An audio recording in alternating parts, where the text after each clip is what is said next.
জ্যেষ্ঠ আত্মজ, তার আদরের বড় খোকা আমাদের পরম পূজ্যপাদ শ্রী শ্রী পিতৃদেব। শ্রী শ্রী বরদা পার্লারের ভিতরে প্রবেশ করেই দেখলেন শ্রী শ্রী ঠাকুরের ঠিক সামনেটায় বসে রয়েছেন তৎকালীন সময়ে শ্রী শ্রী ঠাকুরের একজন একনিষ্ঠ কর্মী, তার পরম প্রিয় শিষ্য তথা ভক্ত, আমাদের ওই সৎসঙ্গ আশ্রমেই থাকেন আশ্রমিকবাসী শ্রদ্ধেয় সৎসঙ্গী গুরু ভাই মনোহর মিস্ত্রি দাদা, যিনি তার পেশাগতভাবে বা জীবিকা সূত্রে একজন কাঠ মিস্ত্রি ছিলেন, কাঠের আসবাবপত্র বিনির্মাণের কাজ করতেন।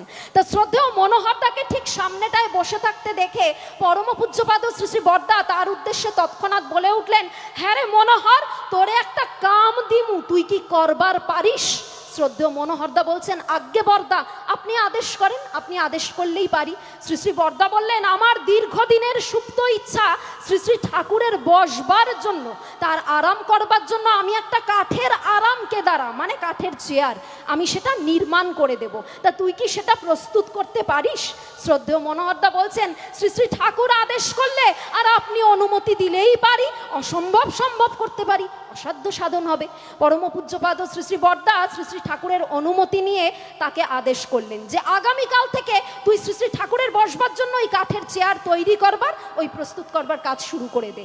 যথারীতি আগামীকাল সকাল থেকে শ্রদ্ধেয় মনোহরদা পার্লারের অদূরে বসে ঠুক ঠুক ঠুক ঠুক করে সারা দিন ধরে ওই কাঠের চেয়ার তৈরি করার কাজ করে চলেছেন। আর পার্লারে অদূর থেকে আমার পরম পিতা অপলক দৃষ্টিতে মন্ত্রমুগ্ধের মতন সেদিকে চেয়ে রয়েছেন। যেদিন এই কাঠের চেয়ার প্রস্তুত করার কাজ শেষ হলো, শ্রদ্ধেয় মনোহরদা সেদিন পার্লারে এসে শ্রী শ্রী ঠাকুরের কাছে নিবেদন করলেন। শ্রী শ্রী ঠাকুর বললেন, এখন তুই একটা কাজ কর, এই সন্ধ্যাবেলা ওই কাঠের চেয়ারখানা নিয়ে গিয়ে বড় খোকার ঘরের বাইরে যে উঁচু শ্বেত পাথরের বাঁধানো বারান্দাটা আছে ওখানে রেখে দিয়ায়। আগামীকাল অতি প্রত্যুষে প্রাতঃকালীন বিনতি প্রার্থনার সমাপনান্তে আমি তোকে সাথে করে নিয়ে গিয়ে ওই কাঠের চেয়ারটা দেখব, তুই কিন্তু অতি অবশ্যই আমার সঙ্গে থাকিস। শ্রদ্ধেয় মনোহরদা যথাজ্ঞা বলে চলে গেলেন এবং যথারীতি শ্রী শ্রী ঠাকুর যা বলেছেন সেই কাজই করলেন। আগামীকাল অতি প্রত্যুষে যথারীতি শ্রী শ্রী ঠাকুর যখন শ্রদ্ধেয় মনোহরদাকে সাথে করে নিয়ে ওই কাঠের চেয়ারখানা দেখতে গেছেন, তিনি একদম টপ টু বটম মাথা থেকে পা পর্যন্ত চেয়ারটা খুঁটিয়ে খুঁটিয়ে অবজার্ভ করছেন। দীর্ঘক্ষণ ধরে পর্যবেক্ষণ করবার পরে শ্রী শ্রী ঠাকুর মনোহরদার দিকে তাকিয়ে বলে উঠলেন, ওই বাদিকের পায়াটা যেন একটু লড়বড় করে, ভাঙবো নাকি? বসলে কি ওটা ভাঙবো? শ্রদ্ধেয় মনোহরদা বলছেন, আগে না ঠাকুর, ভাঙবো না। হয়েছে কি, ওই বসার জায়গাটার সাথে বাদিকের পায়াটার ছোট্ট একটা গ্যাপ আছে, আপনি চিন্তা করবেন না, আমি পরে জোরাতালি দিয়া দিমুনে। যেই মুহূর্তে শ্রদ্ধেয় মনোহরদা এই কথা বলেছেন, পরম পিতা বড় বড় করে গোল গোল করে চোখ পাকিয়ে তার দিকে চেয়ে রয়েছেন। তারপর বলে উঠলেন, কি করবি কইলি, কি করবি? শ্রদ্ধেয় মনোহরদা পুনরায় বললেন, আগে পরে জোরাতালি দিয়া দিমুনে। শ্রী শ্রী ঠাকুর তখন মুচকি মুচকি হাসছেন। আমার পরম পিতার দিব্য মুখমণ্ডলে ঈষৎ দিব্য হাসি, হাসতে হাসতে বললেন, জোড়াতালি দিবি মানে গোজামিল দিবি, কিন্তু শোনো মনি, আমি কই কি, ওই কাঠের পাটাতনে তো গোজামিল দিবা, কিন্তু তার তুলনায় 1000 গুণ বেশি গোজামিল যে চরিত্রের মধ্যে ঢুকবে, হেইটা মেরামত করবা কেমনে? আজকের যুগে দাঁড়িয়ে দেখুন, আমাদের সবার চরিত্রে ওই গোজামিলটা চারিয়ে গেছে। প্রত্যেকটা পরিবারের মধ্যে আমাদের নিজেদের অজান্তে, নিজেদের অজ্ঞাতসারে অচিরেই কখন গোজামিল ঢুকে গেছে, আর ওই গোজামিলগুলোকে এখন আমাদের মেরামত করতে হবে। ওই রিপেয়ার বা মেরামত করবার জন্য, ওই ড্যামেজ কন্ট্রোল করবার জন্য আজকের যুগ পরিস্থিতিতে দাঁড়িয়ে ঠাকুরকে ধরতে হবে। এখানেই সদ্গুরুর সৎ নামে সদ্দীক্ষা গ্রহণ করবার গুরুত্ব, তাৎপর্য, প্রয়োজনীয়তা ও প্রাসঙ্গিকতা। আর আজকে সেই কারণেই ডিপি ওয়ার্ক আমাদের ধরিয়ে দিলেন আমাদের বর্তমান পরম পূজ্যপাদ শ্রী শ্রী আচার্যদেব দাদা এবং পরম পিতার পঞ্চম পুরুষ, আমার আপনার আমাদের সবার অতীব প্রিয়, আমাদের পরম প্রিয় পূজনীয় অবিন দাদা। আমাদের নাকতলা অঞ্চলে আমরা প্রচুর ডিপি ওয়ার্কের কাজ করেছি। এই ডিপি ওয়ার্কের কাজ করতে গিয়ে আমরা একটা বিষয় ভীষণভাবে লক্ষ্য করেছি, সেটা কি জানেন তো? আমরা যে বাড়িতে বাড়িতে গেছি না, মানুষের কিন্তু আর্থিক সচ্ছলতার অভাব নেই। আজকে যে আমরা এখানে যতগুলি মানুষ বসে আছি, কারোর জীবনেই কিন্তু আর্থিক সচ্ছলতার অভাব নেই।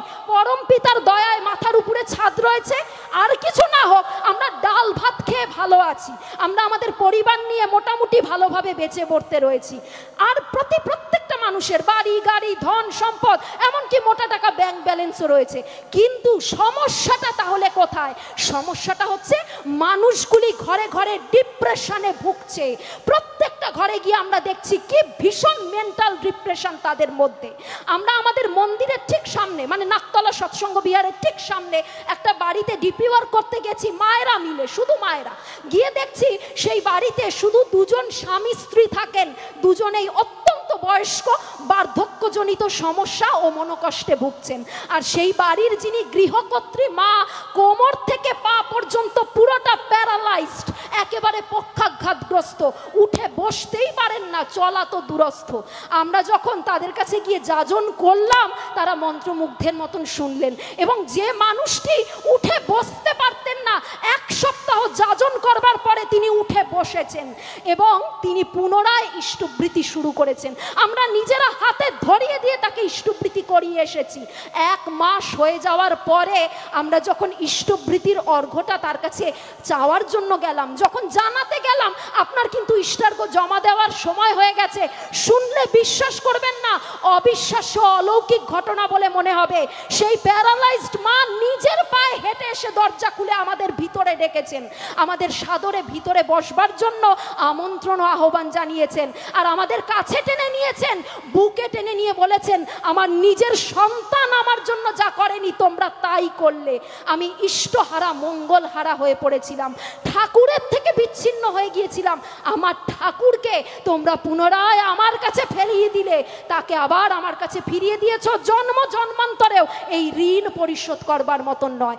যখন এই ঘটনাটা আমরা আচার্যদেবের কাছে গিয়ে নিবেদন করলাম, পূজনীয় অবিন দাদাকে বললাম, অবিন দাদা অত্যন্ত খুশি হয়ে বললেন, এই মানুষগুলোকে বাঁচানোর জন্যই তো ডিপি ওয়ার্ক দিলাম রে, আর তো কিছু নয়। এই মানুষগুলো ঘরে ঘরে মরে বেঁচে আছে, মরে বেঁচে আছে, শুধু তারা প্রতীক্ষায় রয়েছে কবে ঠাকুরের কোনো বার্তাবাহী লোক আসবে, একটু বাঁচা বাড়ার পথ দেখাবে, একটু আলো মঙ্গলের পথ প্রদর্শন করবে, তার জন্যই তো ডিপি ওয়ার্ক দিলাম। আজকে আমরা ঘরে ঘরে এই বাঁচার বার্তা নিয়ে যাচ্ছি, এই প্রেমের বার্তা, ইষ্টের প্রেমের বার্তা, আচার্যদেবের প্রেমের মিষ্টি মধুর বার্তা নিয়ে যাচ্ছি, যাতে মানুষগুলো ওই বিইং অ্যান্ড বিকামিং অর্থাৎ বাঁচা বাড়া তথা জীবন বৃদ্ধির পথে ক্রমশ একটু একটু করে অগ্রসর ধাবিত হতে পারে, সেদিকে যাতে এগোতে পারে। আর তাহলেই কিন্তু আজকের এই যে 21st সেঞ্চুরি, এই 21বিংশ শতাব্দীর এই ঘোরতর কলি যুগের যিনি সর্বশেষ কল্কিরূপী অবতারী মহাপুরুষ, আমার আপনার আমাদের সকলের প্রিয় পরম স্বয়ং পরম পিতা পরম দয়াল পরম প্রেমময় যুগ পুরুষোত্তম শ্রী শ্রী ঠাকুর অনুকূল চন্দ্র, তার আশার সার্থকতা রয়েছে। তবে তার আশা সার্থক হবে যদি আমরা সঠিকভাবে বাঁচতে বাড়তে পারি। ঠাকুরের এটাই ইডিওলজি, এটাই তার জীবন দর্শন তথা মতাদর্শ, মানুষকে নিয়ে চলা, মানুষকে ভালোভাবে বাঁচতে বাড়তে সেই পথে এগিয়ে দেওয়া। সুতরাং আমরা আরো থেকে আরো তর রূপে তার হয়ে উঠব। পরম পিতা প্রদত্ত প্রত্যেকটি কথা, তার আদেশ নির্দেশ অমোঘমীয় বাণী, আসুন জীবন দিয়ে পুঙ্খানুপুঙ্খ রূপে পরিপালন পরিপূরণ তথা প্রতিপালন করে চলি। আর কিছু না হোক, অন্তত পক্ষে সৎসঙ্গী হিসাবে আমরা নিত্যদিন উপযুক্ত প্রকারে ওই নাম ধ্যান পরায়ণ তথা ইষ্টবৃত্তি পরায়ণ হয়ে চলব। এবং সর্বশেষে তথা সর্বোপরি যে বিষয়টা আসছে তা হলো পুঙ্খানুপুঙ্খ রূপে ইষ্ট নির্দেশ তথা আচার্য নির্দেশ প্রতিপালন করে চলা। কারণ আমরা সকলেই তো শিখেছি যে ইষ্ট লাগি কর্ম করা সেই তো হলো পুণ্যে ভরা, উষা নিশায় মন্ত্র সাধন চলাফেরায় জপ, যথাসময় ইষ্ট নির্দেশ মূর্ত করাই তপ। পুনরায় শ্রী শ্রী ঠাকুর বললেন, কৃপা কথার অর্থই হচ্ছে করে পাওয়া, কারণ ওই কৃপা শব্দটা এসেছে ক্রিয়া ধাতু থেকে, তাই করাই পাওয়ার জননী। ধরো করো হও পাও, না করে যে পেতে চায় দুঃখ তার পিছে ধায়।